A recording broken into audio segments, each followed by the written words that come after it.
오, 무릎이 남아나지 않겠는데요? 무릎이 강철로 되어 있으신가?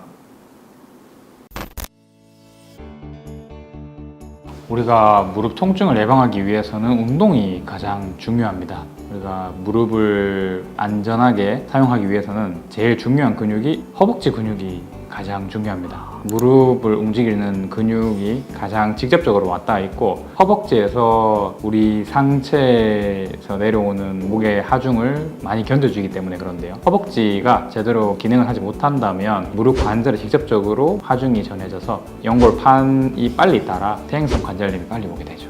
우리가 무릎 관절을 보호하기 위해서 두 가지를 해야 되는데, 근육을 강화를 해서 내 몸의 무게를 견딜 수 있느냐, 그다음 두 번째는 몸무게를 줄여서 관절의 부하를 줄일 수 있느냐. 여기서 이제 앞서 근육을 강화하는 걸 설명을 드렸고요. 그 다음에는 체중을 관리함으로써 무릎에 가해지는 하중을 줄일 수 있겠습니다.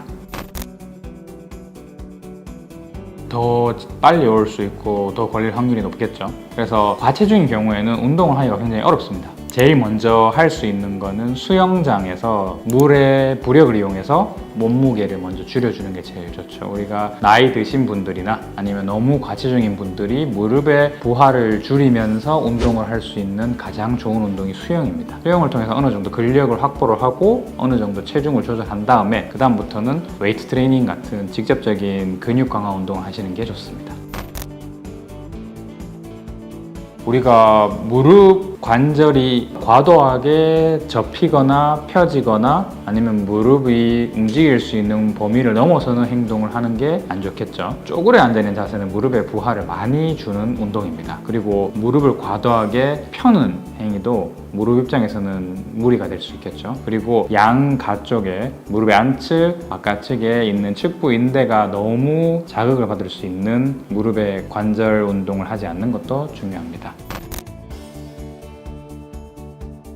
우리가 시큼한 통증 같은 경우에는 퇴행성 관절염 통증일 가능성이 높고요. 이 부분 같은 경우에는 무릎 허벅지뼈에 달려있는 연골과 정강이뼈에 달려있는 연골이 맞닿으면서 시큼시큼한 통증이 발생하고, 이런 경우에 다리에 힘이 빠져서 주저앉는다라고 표현하는 환자들이 많습니다. 이런 경우에는 병원에 가셔서 적절한 검사를 통해 진단을 받고 예방과 치료를 하시는 게 중요하고요. 젊은 환자들 같은 경우에는 걷기 힘들 정도의 통증, 일어서기 힘들 정도의 통증이 있다면 인대나 연골판, 연골이 손상됐을 가능성을 시사하기 때문에 전문의와 상담을 통해서 빠른 치료가 필요할 수 있습니다. 심한 경우에는 수술적 치료가 필요할 수도 있겠죠. 가장 좋은 게 우리나라는 병원비가 많이 싸잖아요. 그래서 병원에 가서 검사를 하나라도 해보는 게 제일 좋겠죠.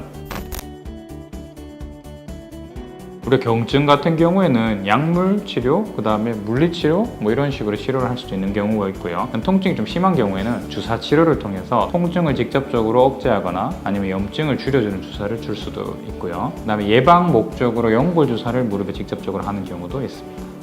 네, 오늘은 무릎 통증에 관해서 알아봤는데요. 무릎 통증이 있다면 참지 말고 바로 병원을 가세요. 그게 가장 현명한 방법이라고 생각합니다. 이상 대구 동구 마디포근 마취통증의학과 원장 권영건이었습니다.